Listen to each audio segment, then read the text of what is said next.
আসসালামু আলাইকুম রহমতুল্লাহি ওবরকাত। প্রিয় ভাইরা, আল্লাহ রব্বুল আলমিন বলেছেন, ওমা খলাকতুল জিন্না ওয়াল ইনসা ইল্লা লিয়াবুদুন।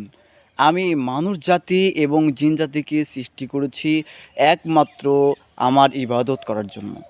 তো আল্লাহ রব্বুল আলমিনের এখানে উদ্দেশ্য স্পষ্ট। আমাদেরকে আল্লাহ রব্বুল আলমিন তিনি কেন সৃষ্টি করেছেন? যে একমাত্র তেনার ইবাদত করার জন্য। শুধু মানুষ জাতি নয়, বরং সাথে জিন জাতিকেও নির্দিষ্ট করা হয়েছে যে আল্লাহ রব্বুল আলামিন তিনি যে আদেশগুলো করেছেন সেটাকে বাস্তবায়ন করা। যদি কেউ না করে তাহলে তার শাস্তি হিসেবে আযাবুন নার, জাহান্নামের আযাব তার জন্য অপেক্ষা করছে।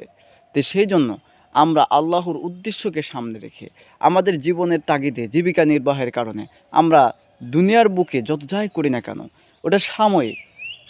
ওটা আমরা ওই কাজের পরে যে সময়টুকু পাবো, এই সময়টুকু যেন আমরা আল্লাহর হুকুম আহকামের মধ্যে দিয়ে যেন অতিবাহিত করতে পারি, সেই জন্য আমরা সবাই সচেষ্ট থাকবো।